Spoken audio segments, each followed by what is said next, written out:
Antes del tiempo, antes del primer amanecer, existía el silencio. Un silencio tan denso que parecía contener todos los sonidos que alguna vez podrían existir. No había luz, ni sombra. No había arriba ni abajo. Solo un océano invisible, inmóvil, y una presencia que no tenía nombre. Algunos la llamarían la fuente. Otros, el todo. Pero ningún lenguaje humano podría describirla, porque el lenguaje aún no había nacido. Fue en ese vacío absoluto donde surgió la primera vibración. Un pulso, apenas perceptible, que rompió el equilibrio perfecto del vacío. Esa vibración fue el primer aliento del universo. Y de esa vibración, dicen los antiguos sabios, emergió la conciencia. No una conciencia individual como la nuestra, sino una vastedad insondable, una mente cósmica que lo observaba todo desde el interior de sí misma. De esa conciencia brotaron las primeras chispas, pequeñas luces que comenzaron a expandirse como destellos en un mar sin límites. A esas luces, más tarde, los humanos las llamarían almas. Pero aquí nace el enigma. Si el alma fue engendrada por una fuente eterna, ¿podemos decir que fue creada? Lo creado tiene principio y fin, pero lo eterno simplemente es. Así que tal vez el alma no fue hecha, sino emanada, como una gota desprendida del océano primordial, que al caer, conserva su esencia, pero olvida que pertenece al todo. Los textos más antiguos, de Egipto, de Mesopotamia, de los templos védicos, ya hablaban de ese misterio. El Ka de los egipcios, el Atman de los hindúes, el Ruah hebreo, todos distintos nombres para la misma idea. Una energía vital que no muere, que viaja entre cuerpos, entre mundos, y que parece venir de un lugar que ningún ojo humano puede contemplar. Los sacerdotes decían que el alma era la sombra del fuego divino.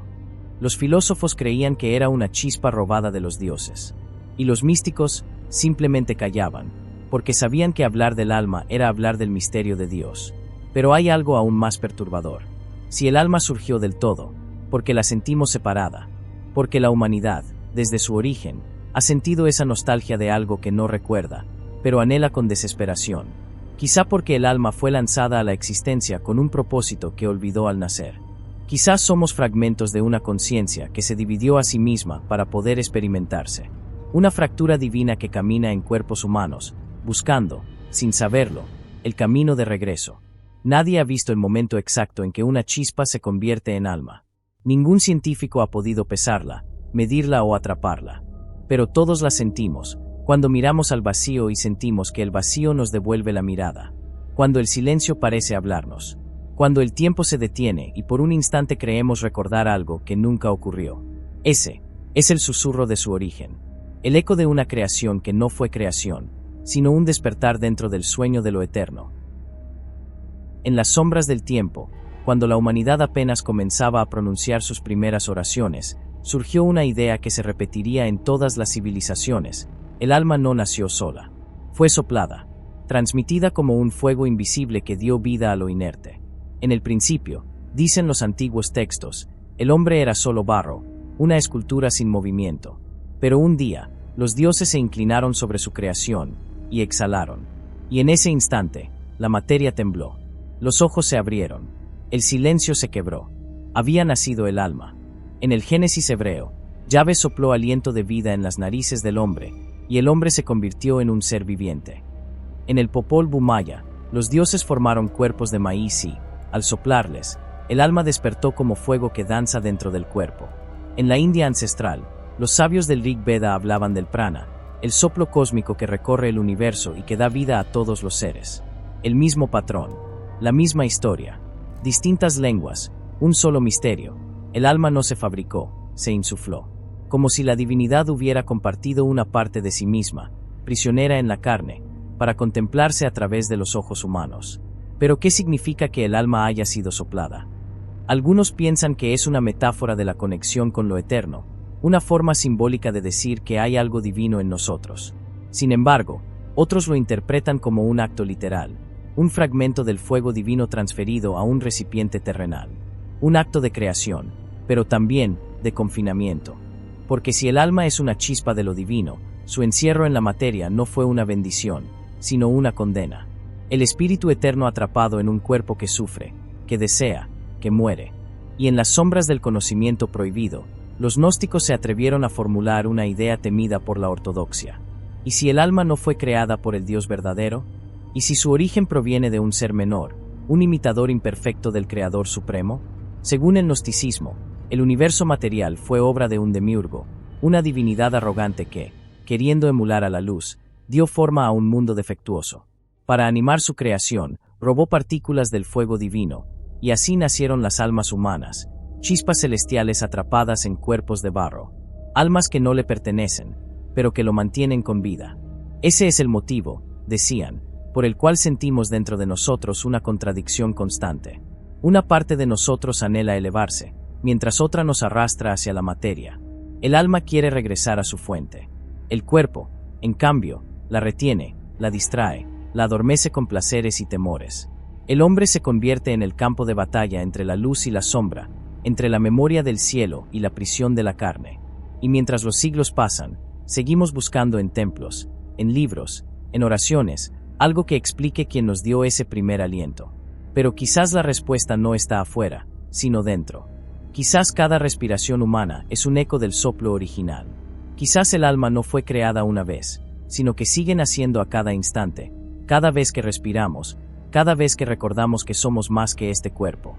Porque aunque olvidemos de dónde venimos, el aliento de los dioses sigue dentro de nosotros.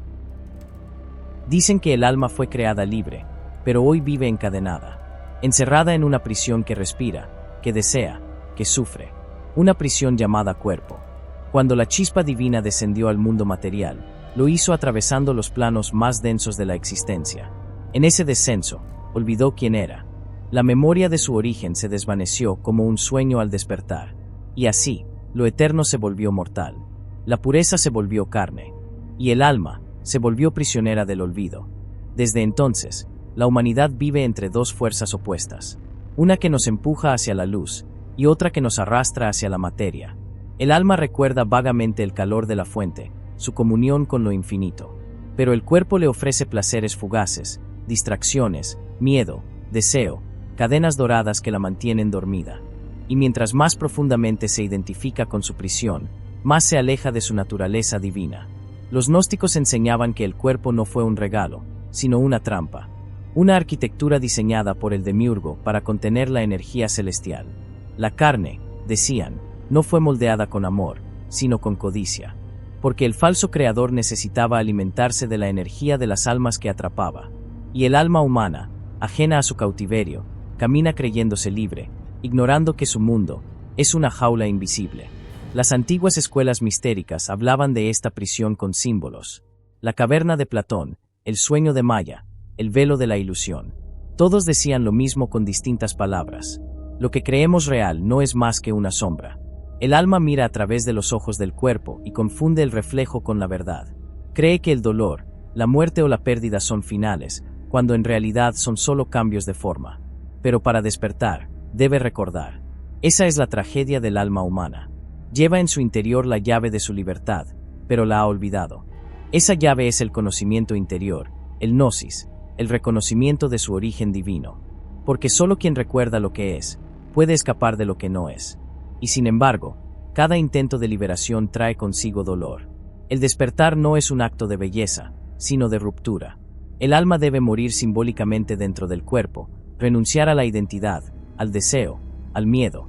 Solo entonces, el fuego interno comienza a ascender nuevamente hacia su fuente. En ese camino de retorno, las almas luchan contra sus propias sombras, contra el eco de los mundos que las hicieron olvidar. Y aunque parezca que viven entre muros de carne y hueso, su prisión más fuerte no es física, sino mental. El verdadero encarcelamiento no está en el cuerpo, sino en la ignorancia. El alma no necesita alas para volar, solo necesita recordar que las tuvo alguna vez. Todo lo que alguna vez salió de la fuente, tarde o temprano regresa. Esa es la ley silenciosa que rige el universo. Nada permanece separado para siempre. Ni la estrella, ni el pensamiento, ni el alma. Pero el regreso no es un viaje hacia arriba, ni una ascensión física. Es un despertar. El alma no se mueve, recuerda. Durante incontables vidas, el alma ha buscado respuestas en templos, montañas, libros y plegarias. Ha amado, ha sufrido, ha conquistado, ha perdido. Cada experiencia, cada lágrima, cada error, Fueron fragmentos de un rompecabezas cósmico destinado a una sola comprensión, que nunca estuvo sola, que el anhelo por regresar a la fuente no era una búsqueda hacia afuera, sino un llamado desde dentro. Los antiguos sabios lo sabían. No hay camino de retorno, porque nunca hubo separación. La ilusión del exilio fue el precio del libre albedrío, la manera en que la conciencia pudo experimentarse a sí misma. Pero cuando el alma comprende esto, no con la mente, sino con el silencio del ser, el velo se disuelve. El cuerpo sigue existiendo, pero el miedo a morir desaparece.